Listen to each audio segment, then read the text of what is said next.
안녕하세요. 어쩌다 나는입니다. 오늘의 주제는 운동도 가성비 있게 해야 된다 입니다. 우리들은 전공이 헬스나 보디빌딩이 아니잖아요. 그냥 일반인입니다. 그렇기 때문에 우리들의 운동에는 가성비라는 경제적인 요소가 필요한 겁니다.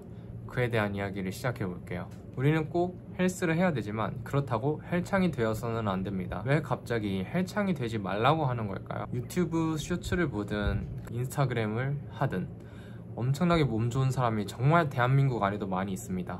말도 안 되게 좋은 사람이 많죠. 그리고 우리는 그들을 보며 동경하는 마음도 가지기도 하고 그들처럼 되고 싶어 하기도 합니다. 아, 헬스를 해야겠다, 운동을 해야겠다 마음을 먹기도 하죠. 그런데 그때 우리가 과연 우리 일상에 얼마만큼을 포기하고 손해를 감수하면서 노력을 해야 되는지까지는 생각을 해보지 않습니다. 즉, 우리가 그들이 가진 걸 얻으려면 얼만큼의 투자가 필요한지, 얼만큼의 손해가 발생하는지, 얼마나 노력을 해야 되는지까지는 염두에 두지 않고 일단 지르고 본다는 얘기예요. 경제학에서 팔레토 원칙이라는 게 있습니다.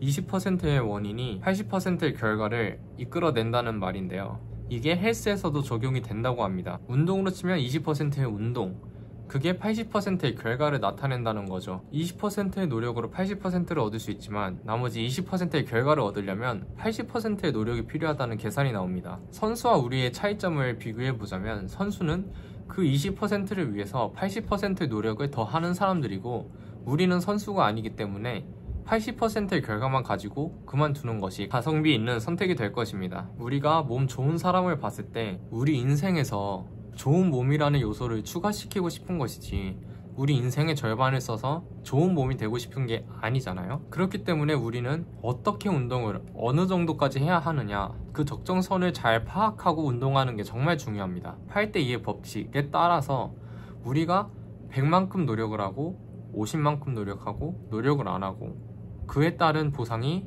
0, 50, 100 이렇게 정비례하지 않는다는 걸 알 수 있습니다. 쉬운 예로 우리가 옛날에 많이 했던 메이플 스토리를 보면은 어느 정도 레벨까지는 올리기가 되게 쉽죠.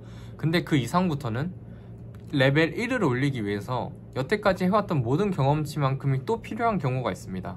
그걸 해내는 사람들이 프로 보디빌딩 선수들이에요. 그러니까 그 영역까지는 가지 말자는 이야기를 하고 싶은 겁니다. 그렇다면 가장 중요한 거, 어떤 게 가장 가성비 있는 운동의 양이냐? 보디빌딩 서적에 따르면 3에서 4회, 주 3에서 4회, 운동 시간은 30에서 40분 정도, 3대 운동과 같이 큰 근육 위주로 쓰는 운동을 메인으로 삼아서 운동하는 게 가장 효과가 좋습니다. 역시 정석대로 운동을 하는 거죠. 어떻게 보면은 가장 보편적인 방법의 운동 방식이 가장 좋은 효과를 가지고 있다고 할 수 있습니다. 만약에 여러분이 운동을 딱 일주일에 한 번만 할 수 있다고 하면은 이두 운동을 하시겠어요? 아니면 데드리프트를 하시겠어요?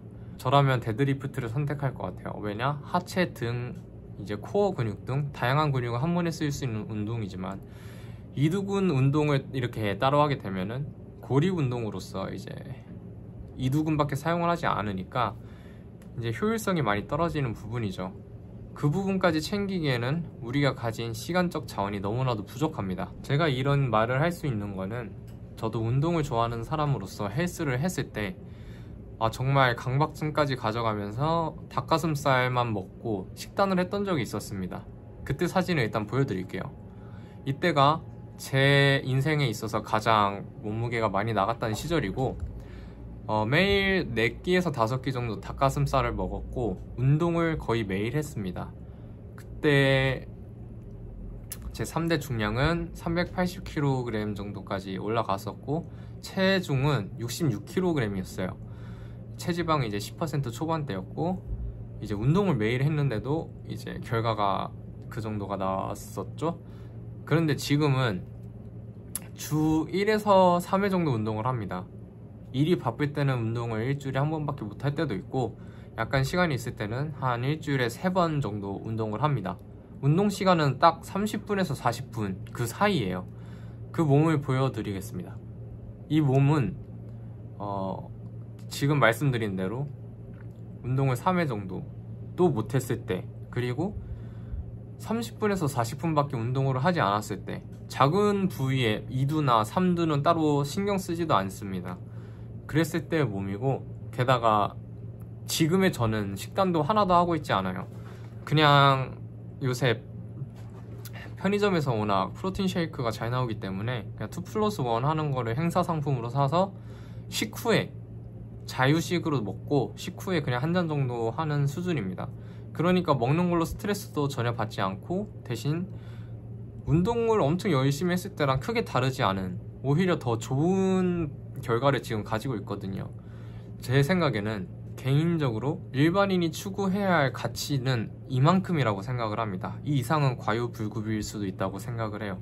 물론 내가 헬창처럼 헬창으로서 그런 삶을 너무 만족하고 대회도 나가고 싶고 이만한 취미가 없어서 모든 걸 쏟아붓고 싶다 하시는 분들은 그렇게 하시는 게 정답이라고 생각합니다. 하지만 대부분의 사람들은 술자리도 갖고 싶고 이제 사교적인 모임에서 술 한잔 하는 거, 맛있는 거 먹는 게 일상에서 되게 큰 즐거움이 될 수 있기 때문에 그런 분들까진 이제 너무 헬창이 되지는 말아야 된다라고 생각을 합니다.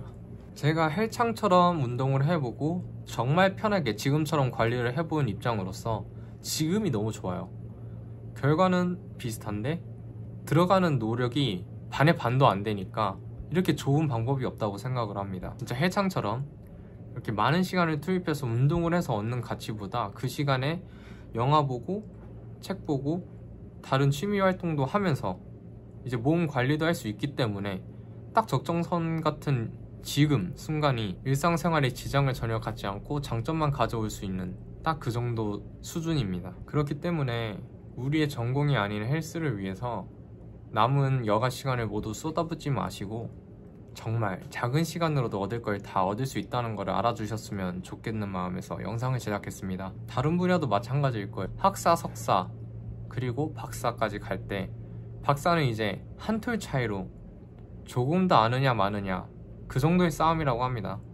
프로 선수들만 봐도 알 수 있잖아요. 0.01초의 차이로 1등과 2등이 나뉘는 거. 사실 운동의 방법이라기보다는 우리의 인식에 대해서 한번 짚어봤다고 말하는 게 더 정확할 것 같아요. 헬스를 하다 보면 어느 순간 운동에 중독성을 느끼게 되고 집착을 하는 경향이 생기게 되는데 그 순간 자기 자신을 돌아보고 선을 넘지 않도록 자기 조절을 잘 하는 것도 굉장히 중요한 것 같습니다. 그래야 인풋 대비 아웃풋이 확 줄어드는 구간에서 더 이상의 투자를 하지 않고 전략적인 투자자가 될 수 있는 길이기 때문에 이 점 명심하시면 좋겠습니다. 이번 영상은 여기까지 하겠습니다. 구독과 좋아요는 컨텐츠 제작에 큰 힘이 됩니다. 감사합니다.